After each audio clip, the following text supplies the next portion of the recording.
Welcome to NCC Sports Live. I'm Mike Lederer. Plenty of playoff action on the docket, but we begin with a team on the brink of postseason play. Syracuse lacrosse looks to deal the Fighting Irish of Notre Dame their first defeat of the season and clinch a share of the Big East regular season title.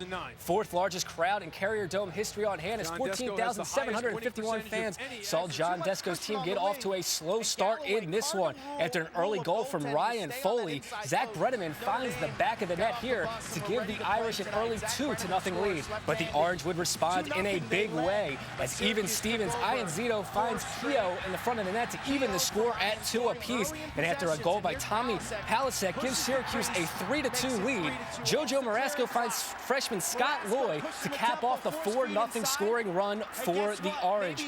Moving on later on into the contest, Jeff Gilbert finds the back of the net to give Syracuse a 5-3 lead. And then, folks, the goal of the year in men's lacrosse coming up right here. Watch as Stephen Keogh finds it in the front of the net.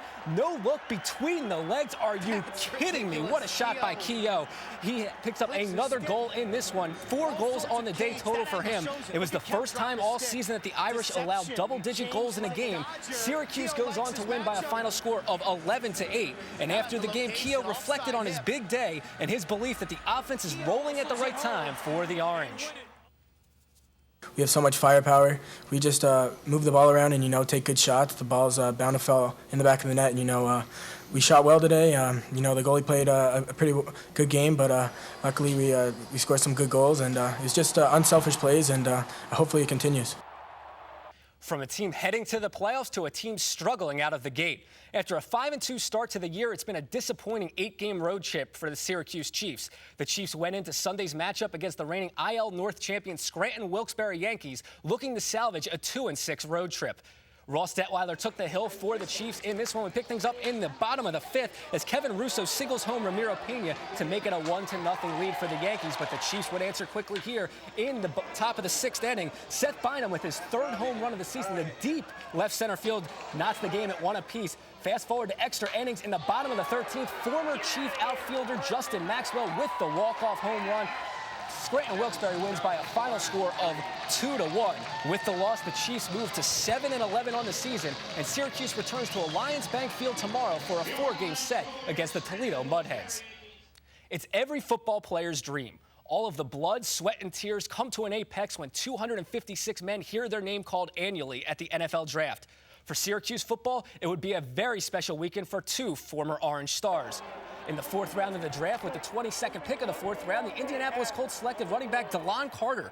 Carter capped off an illustrious career at Syracuse, 3rd all-time in rushing in school history with over 3,000 rushing yards and 24 touchdowns in his career. He'll join a crowded backfield in Indianapolis, including Joseph Adai, Donald Brown, and Onondaga County's own Mike Hart.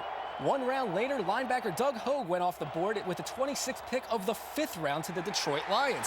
Hogue capped off a strong career at Syracuse with 95 tackles, 3 sacks, and 2 interceptions during his senior season. He will join a young, promising defense in Detroit, including reigning Rookie of the Year Ndamukong Suh and 1st-round draft pick Nick Fairley.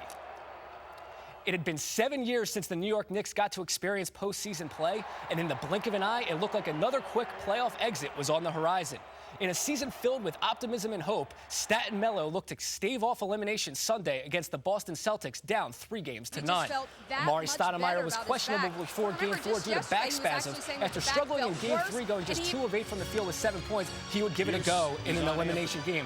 Stoudemire was shaky early. It was Carmelo Anthony that carried the way. After a deep 3, Anthony scores down low. He had 19 first-half points, but the Knicks trailed 55-38 at the half. The Knicks would make a run in the second half, however. After that dunk by Anthony, Stoudemire scores down low. He finished with 19 points and 12 rebounds in the game.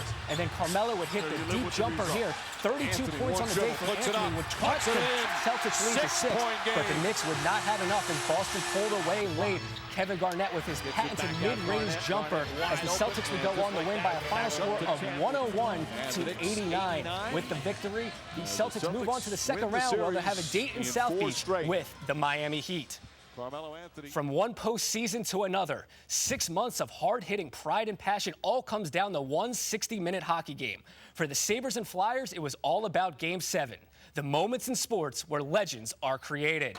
Ryan Miller was brilliant early on in Game 7 with 16 first-period saves, but just moments before intermission, he lets in a soft one here to Braden Coburn. Coburn's second career postseason goal gives the Flyers a 1-0 lead, and it was all Philadelphia after that. Danny Briere with his league-leading 6th goal of the postseason. The Flyers would take a 4-0 lead in this one and go on to win by a final score of 5-2. The Flyers becoming the first team since 1988 Detroit Red Wings to win a 7-game series with 3 different starting goaltenders. And for the Sabres, they moved to 0-5 in Game 7 matchups on the road. Coming up next, Ian Harmon will join me in studio to break down the upcoming NCAA tournament for the Syracuse men's lacrosse team. Stay tuned.